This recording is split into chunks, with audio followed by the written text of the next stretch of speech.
आने वाले विधानसभा 2023 में अगर कांग्रेस पार्टी आपको उत्तर विधानसभा क्षेत्र से उम्मीदवार प्रत्याशी बनाती है तो किन किन मुद्दों को लेकर आप जनता के बीच जाएंगे?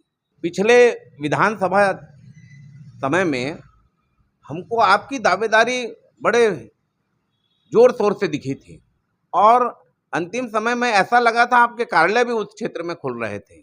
फिर लास्ट समय में कहाँ चूक हो गई अजय भाई?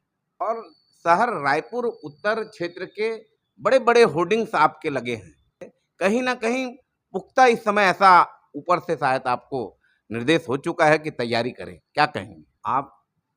रायपुर में यूथ आइकॉन के नाम से काफ़ी फेमस है कांग्रेस के बीच में, युवाओं की आपके पास फौज है, हाईकमान के पास भी समय समय पर आप प्रदर्शन करते रहते हैं, हर समाज के बीच में आपकी अच्छी पकड़ है। जिस क्षेत्र से आप दावेदारी कर रहे हैं उस क्षेत्र के बारे में थोड़ा विस्तार से बताइए, कौन से समाज कौन से जाति की वहाँ पर क्या क्या स्थिति है?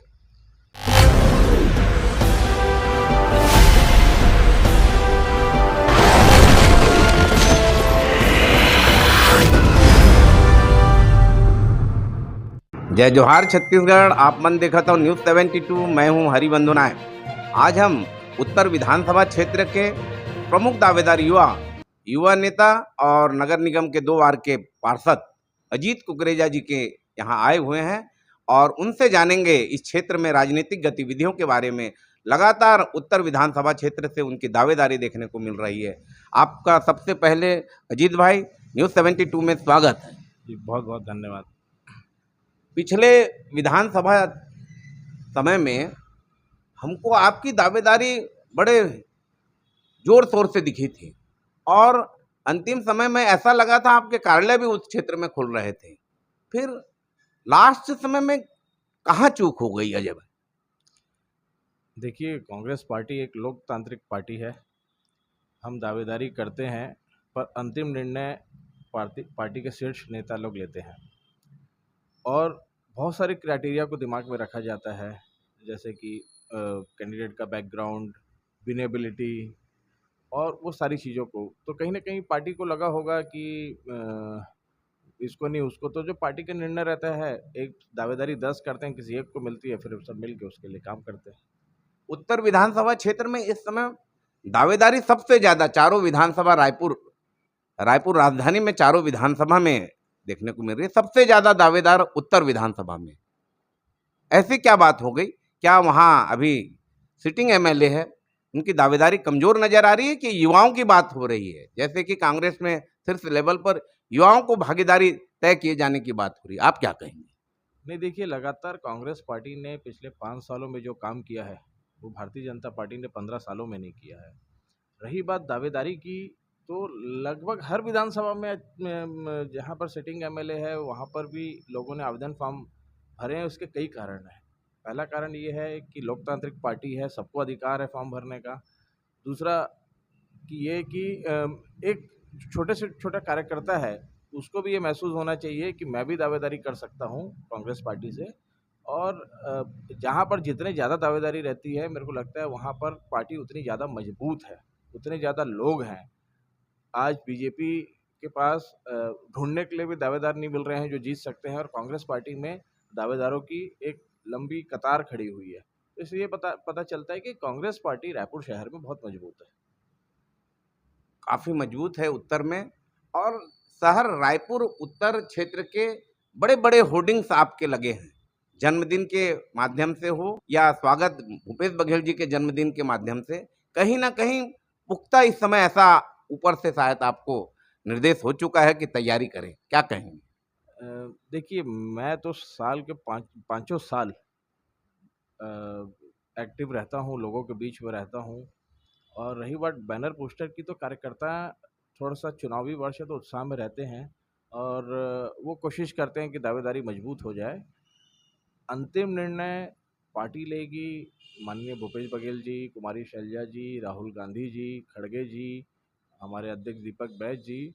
और अभी तो मेरे को लगता है कि रायपुर में बहुत समय है, लगभग महीना भर लग जाएगा। पार्टी 2-3 चीज़ों को देखती है और टिकट देती है। सबसे बड़ा जो क्राइटेरिया है वो विनेबिलिटी। अगर उनको लगता है कि ये एक कैंडिडेट है जो जीत सकता है तो टिकट देगी, और कहीं लगता है कि नहीं जीत सकता तो उस कैंडिडेट को टिकट नहीं देगी। तो विनेबिलिटी क्राइटेरिया रहता है, दावेदारी सब कर रहे हैं। आप रायपुर में यूथ आइकॉन के नाम से काफ़ी फेमस है कांग्रेस के बीच में। युवाओं की आपके पास फौज है, हाईकमान के पास भी समय समय पर आप प्रदर्शन करते रहते हैं। हर समाज के बीच में आपकी अच्छी पकड़ है। जिस क्षेत्र से आप ये दावेदारी कर रहे हैं, उस क्षेत्र के बारे में थोड़ा विस्तार से बताइए। कौन से समाज, कौन से जाति की वहाँ पर क्या क्या स्थिति है? देखिए, अगर मैं उत्तर विधानसभा की बात करूं तो 3 समाज यहाँ पर सबसे ज़्यादा जनसंख्या है।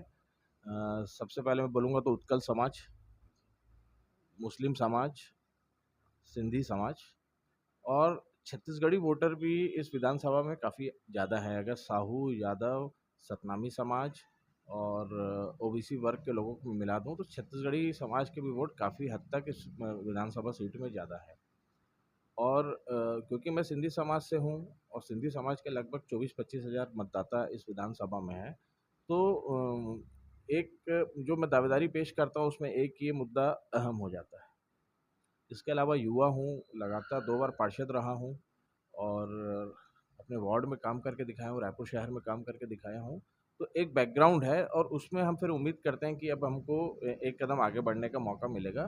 पर जैसे मैंने बताया कि कांग्रेस पार्टी में एक ही क्राइटेरिया है, विनेबिलिटी। अगर सर्वे रिपोर्ट में पार्टी के जो आकलन है, इंटेलिजेंस ब्यूरो की रिपोर्ट है, सब में आकलन आता है कि फलाना कैंडिडेट जीत सकता है, तो पार्टी उसको टिकट देगी। चुनाव में ये मेरा है, वो उसका है, ये बिल्कुल नहीं चलेगा। आप नगर निगम में 2 बार के वहाँ पार्षद रहे हैं और अभी एमआईसी मेंबर भी हैं। नगर निगम के कुछ आपके क्षेत्र में हुए कार्य को बताइए, जिससे सीधे-सीधे जनता को लाभ मिला हो, युवाओं को लाभ मिला हो। सबसे बड़ी बात तो मैं करूँगा, आपको मालूम होगा कि जलविहार कॉलोनी में 10 से 15-20 साल तक लगातार जल भराव होता था। लगभग 250 से 300 घरों में पलंग तक पानी भर जाता था। तो मैंने उसमें लगभग 4.5 करोड़ 5 करोड़ खर्चा करके निगम के माध्यम से अंडरग्राउंड नाला बनवाया। आज ये है कि पिछले 2 साल की बारिश में एक बूंद पानी वहाँ नहीं भर रहा है। बारिश होती थी तो लोग घबरा जाते थे कि घर से कैसे निकलेंगे, या जिनको घर आना है वो घर वापस कैसे आएंगे। पर आज ये स्थिति है कि वहाँ पर एक बूंद भी पानी कहीं पर रुक नहीं रहा है। ये एक बहुत बड़ी उपलब्धि रहेगी। लगातार आप देखेंगे रायपुर शहर में चौक चौराहों का सौंदर्यीकरण लगातार चल रहा है। तेलीबांधा तालाब की बात करूँ, कटोरा तालाब की बात करूँ, लगातार काम चल रहा है। अमृत मिशन में इसमें भाजपा वाले बार बार मोदी जी का और केंद्र सरकार का नाम लेते हैं, पर इसमें 60% केंद्र का अंशदान है तो 40% राज्य सरकार का भी अंशदान है। तो उसमें लगातार जो जो वार्ड, पंडरी के ऐसे कुछ वार्ड थे जहाँ पार्षदों को भूख हड़ताल में बैठना पड़ता था क्योंकि पानी की इतनी दिक्कत होती थी, आज वहाँ पर भी पानी जा रहा है। इसके अलावा आत्मानंद स्कूल माननीय मुख्यमंत्री जी ने जो पूरे प्रदेश में बनाए हैं, आज वहाँ पर लाइन लगी है बच्चों के एडमिशन लेने की, और जो गरीब घर का बच्चा है, जो कभी सोच नहीं सकता था कि मैं अंग्रेजी मीडियम में पढ़ूंगा और इतने अच्छे स्कूल के इतने अच्छे इंफ्रास्ट्रक्चर में पढ़ूंगा। और अगर इसको मैं कंपेयर करता हूँ रमन सिंह जी के 15 साल में, तो स्कूलों की हालत इतनी बुरी थी कि स्कूलों में बाथरूम नहीं हुआ करते थे, चौकीदार नहीं हुआ करते थे, स्कूलों में इंफ्रास्ट्रक्चर के नाम से कुछ भी नहीं था, टीचर्स पढ़ाने नहीं पहुंचते थे। और आज आत्मानंद स्कूल हम देखते हैं तो लगता है कि कुछ बदलाव आ रहा है, कांग्रेस पार्टी के कारण कोई बदलाव आ रहा है, भूपेश बघेल जी के कारण। आपके विरोधी लोग कहते हैं कि मरीन ड्राइव तेलीबांधा तालाब के विशेष रूप से एक पिकनिक स्पॉट के रूप में विकसित किया गया था। सुबह शाम लोग, रायपुर की जनता यहाँ घूमने फिरने और एक पिकनिक का जगह था जो पूरे परिवार के साथ मनाया जाता था। इस उद्देश्य को लेके बनाया गया था। लेकिन अब देखने को मिल रहा है वहाँ पर नाइट चौपाटी का रूप ले लिया है। बहुत ज़्यादा भीड़ भाड़ रहता है और यातायात, पार्किंग की कोई व्यवस्था नहीं है। इसके ओर आप क्या? देखिए, तेलीबांधा का जो कमर्शियल उपयोग हो रहा है उसके विरोध में मैं भी हूँ। पर मैं आपको बता दूं कि जब बीजेपी रमन सिंह जी की सरकार थी, 2018 में आखिरी साल था, उस समय ही एग्रीमेंट हो गया था और एक निजी कंपनी को पूरा तेलीबांधा तालाब सौंप दिया गया। और उनके एग्रीमेंट ऐसे थे कि अगर हम आज उनका एग्रीमेंट निरस्त करने जाते हैं तो निगम को करोड़ों रुपए उनको देने पड़ेंगे। और उसके बाद भी मुझे जब भी मौका मिलेगा मैं वहाँ पर जो कमर्शियल एक्टिविटी चल रही है, दुकानें चल रही हैं, अपनी तरफ से नियम अनुसार पूरी कोशिश करूँगा कि वो बंद हो। मैं भी इसके विरोध में हूँ। ऊपर से थोपा गया हमारे ऊपर, और अगर उस पोजीशन में मैं आता हूँ कि मेरे पास अधिकार रहेगा उसको रोकने का, तो मैं बिल्कुल बंद करूँगा। और रही बात पार्किंग की, तो उसी के बगल में यूको बैंक परिसर में पार्किंग का काम चालू हो गया। मल्टी लेवल पार्किंग बन रही है। लगभग 8 से 9 महीना और लगेगा, वो बन के तैयार हो जाएगी। उससे काफ़ी राहत मिलेगी यहाँ के लोगों को। आप प्रदेश में आपकी सरकार है, कांग्रेस के आप एमआईसी मेंबर हैं और काफ़ी जागरूक यहाँ के पार्षद हैं, और जो योजनाएं चल रही हैं छत्तीसगढ़ शासन की, उस योजनाओं में युवाओं को आपके द्वारा कितना लाभ दिलाया गया है यहाँ? देखिए, छत्तीसगढ़ सरकार की कुछ योजनाएं, जैसे मितान योजना में आज घर बैठे आपको सारे सर्टिफिकेट मिलते हैं। मेरे को खुद, मैं अभी लॉ का स्टूडेंट हूँ, लॉ कर रहा हूँ, तो मुझे मूल निवासी प्रमाण पत्र की आवश्यकता थी। तो मैंने फ़ोन किया मितान में 14545 में, और 3 दिन के अंदर मेरे घर पे आके मेरे को मूल निवासी प्रमाण पत्र मात्र 50 रुपये के राशि में मिल गया। तो जितने युवा हैं जिनको इस तरीके के सर्टिफिकेट की ज़रूरत है, और वो तहसील तहसील से कलेक्ट्रेट भटकते रहते थे, आज उनको इसमें फ़ायदा मिल रहा है। इसके अलावा जैसे मैंने बताया, आत्मानंद स्कूल में जब एक बच्चा पढ़ के निकलेगा तो उसकी क्वालिटी अलग होगी। आज अगर हम 20 साल पीछे जाते हैं, तो रायपुर शहर के जितने बड़े लोग हैं, चाहे व्यापारी हो चाहे अधिकारी हों, वो लगभग सरकारी स्कूल से पढ़ के आज एक कई स्थान में पहुँचे हैं। पर पिछले 15-20 सालों में सरकारी स्कूलों की हालत इतनी ख़राब हो गई थी कि वहाँ पढ़ाई का कोई माई बाप नहीं था। तो हम देखते थे कि सिर्फ प्राइवेट स्कूल के बच्चे ही आईआईएम क्रैक कर रहे हैं, कैट का एग्ज़ाम क्रैक कर रहे हैं, आईएएस का क्रैक कर रहे हैं, छत्तीसगढ़ की बात करूँगा तो। पर अब ये उम्मीद वापस से उन लोगों में जागी है जो प्राइवेट स्कूल की फ़ीस नहीं दे सकते, कि नहीं, हमारा बच्चा भी अच्छी पढ़ाई कर सकता है, आगे उसको अच्छा रोज़गार मिलेगा, परिवार को बहुत अच्छी तरीके से चला पाएगा। युवाओं के जो बेरोजगार लोग हैं, क्षेत्र में रहते हैं, नगर निगम की बहुत सी योजनाएं हैं, रोजगार दिलाने के लिए आपके द्वारा कुछ सार्थक काम? देखिए, लगातार जैसे मुख्यमंत्री कौशल योजना के तहत लोगों को ई-रिक्शा मिल रही है, जिसमें सब्सिडी मिल रही है राज्य सरकार के द्वारा। आज रायपुर शहर में आप देखेंगे जितनी ई-रिक्शा चल रही है, लगभग सब निगम के माध्यम से चल रही हैं। निगम में आवेदन करते हैं, बैंक उनको वेरीफ़ाई करता है, और उसके बाद लगभग 60,000 से 80,000 तक की सब्सिडी भी उनको मिलती है, और फिर वो ई-रिक्शा चला के अपना रोज़गार कर रहे हैं। इसके अलावा महिलाओं की ट्रेनिंग हम लोगों ने पूरे रायपुर शहर में, चाहे मैं बात करूं तेलीबांधा की, चाहे मैं बात करूं शंकर नगर की, तो जो स्व सहायता समूह की महिलाएं हैं, उनको अलग अलग ट्रेनिंग देके रोजगार देने की।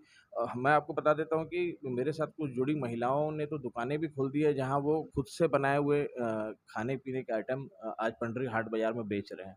इतना बढ़िया उनका काम चल रहा है, और लगभग 40 महिलाएं उससे जुड़ी हुई हैं, और 40 परिवार वहाँ की आमदनी से अपना परिवार चला रहे हैं।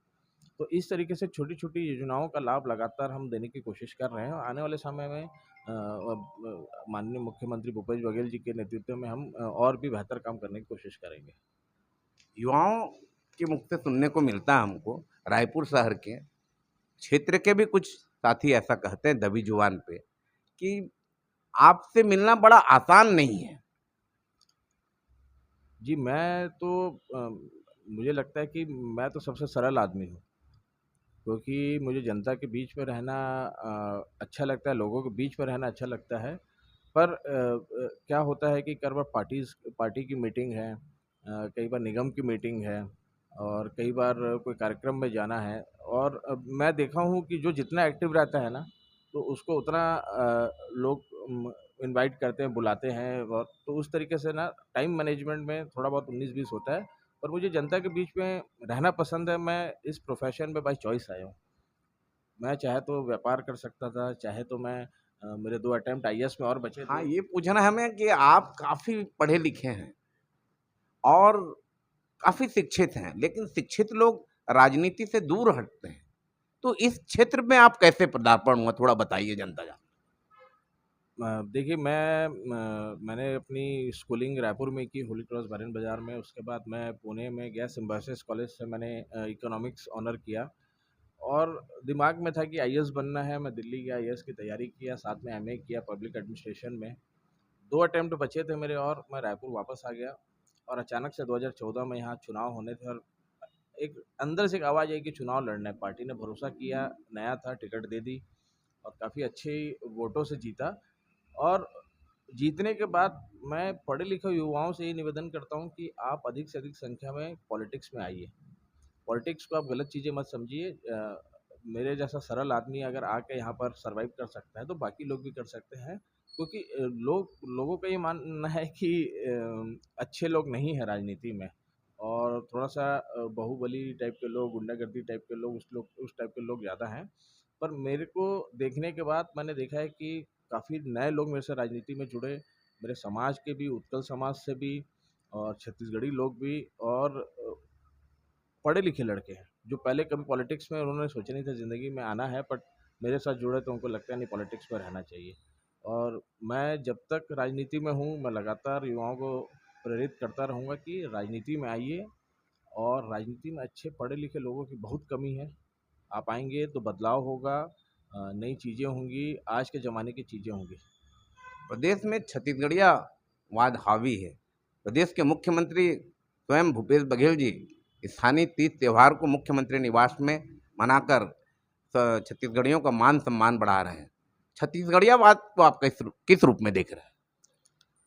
देखिए, मुझे लगता है कि जिस प्रदेश में हम रह रहे हैं, वहाँ की संस्कृति, वहाँ के इतिहास को जानना बहुत ज़रूरी है, उसको बचा के रखना बहुत ज़रूरी है। हम सब जो छत्तीसगढ़ में रहते हैं, छत्तीसगढ़ में पैदा हुए हैं, हम सब छत्तीसगढ़िया हैं।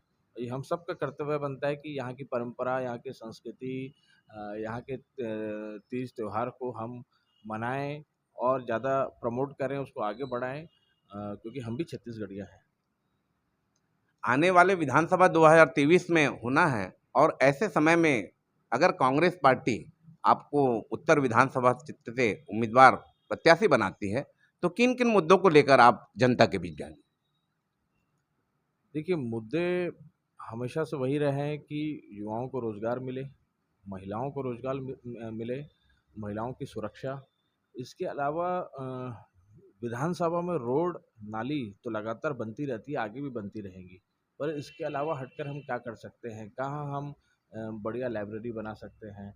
कहाँ हम ऐसा ट्रेनिंग सेंटर खोल सकते हैं जहाँ एक साथ 5 से 10 हज़ार महिलाओं को ट्रेनिंग मिले? क्योंकि मैं जैसे वार्ड-वार्ड घूम रहा हूँ तो सबसे बड़ा मुद्दा आता है रोज़गार। एक सबसे बड़ा मुद्दा मेरी विधानसभा, उत्तर विधानसभा में ये है कि WRS त्रिमूर्ति नगर, जागृति नगर में जो लोग रहते हैं, वो रेलवे की ज़मीन है। आज उनकी हालत ये है कि उनके पास न बाथरूम है बनाने को, न पीने के लिए साफ़ पानी मिल रहा है, और वो कुछ भी काम करने की कोशिश करते तो रेलवे आके तोड़ देता है।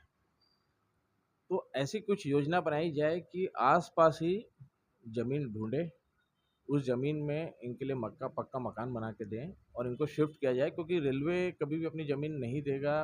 कई लोगों ने, हमारे कांग्रेस पार्टी के लोगों ने प्रयास किया, दिल्ली गए, और केंद्रीय रेल मंत्री से जो रहे लगातार, उनसे मिल के कोशिश भी की, पर इसमें कोई समाधान नहीं निकला।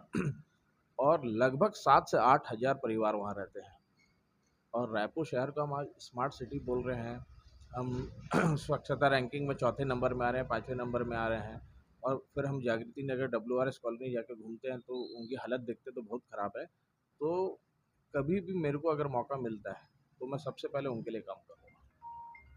और एक समस्या है उत्तर विधानसभा क्षेत्र में, खासकर भगत सिंह चौक से लेकर टर्निंग पॉइंट तक, और इधर तेलीबांधा से लेके जगन्नाथ मंदिर, ये जो रोड शंकर नगर जाती, यातायात का दबाव काफ़ी बढ़ गया है। घंटों यहाँ VIP लोग रहते हैं, लेकिन मंत्री रहते हैं, और लोगों को, आम जनता को घंटों इस ट्रैफिक में फंसा रहना पड़ता है। इस समस्या को आप कैसे देखते हैं? देखिए, लगभग रायपुर शहर में 8 से 10 ऐसे बड़े रोड हैं जिनका चौड़ीकरण अति आवश्यक है। पर आपको मालूम है कि ये क्षेत्र में जितनी भी ज़मीनें हैं, सब रजिस्ट्री वाली ज़मीनें हैं, और लगभग सबको, रोड को अगर चौड़ा करके आप बनाते हैं तो 2000 करोड़ से ज़्यादा की राशि की आवश्यकता है। मुझे लगता है कि इस बार अगर फिर से कांग्रेस की सरकार आती है तो माननीय मुख्यमंत्री भूपेश बघेल जी के माध्यम से केंद्र को हम निवेदन करेंगे कि एक बार 1.5 से 2 हज़ार करोड़ अगर छत्तीसगढ़ को मदद की जाती है तो ये रोडों को चौड़ीकरण में आसानी हो जाएगी। देखो, रोड बनाने के लिए पर्याप्त पैसा है सरकार के पास, पर मुआवजा देने के लिए उतनी राशि नहीं है, पर बहुत आवश्यक है। और अगर हम 20 साल की प्लानिंग करें तो लगभग 4 से 5 हज़ार करोड़ सिर्फ हमको रोड चौड़ीकरण में लगने हैं, जो कि अति आवश्यक है। और हमको लगता है, मेरे को ऐसा लगता है कि हम लोगों को प्लानिंग 5 साल 10 साल की नहीं, आने वाले 20 साल की करनी चाहिए और उस हिसाब से रोडों को बनाना चाहिए। निश्चित तौर पे अगर हम एक पोजीशन में पहुंचते हैं और कुछ मौका मिलता है तो इस समस्या का समाधान के लिए काम करेंगे। धन्यवाद अजीत कुकरेजा जी। ये थे अजीत कुकरेजा जी, उत्तर विधानसभा क्षेत्र के प्रबल दावेदार हैं और काफ़ी युवाओं के बीच में लोकप्रिय हैं। आज उन्होंने न्यूज़ 72 को समय दिया। आप देखते रहें न्यूज़ 72। मैं हूँ हरिबंधु नायक। धन्यवाद।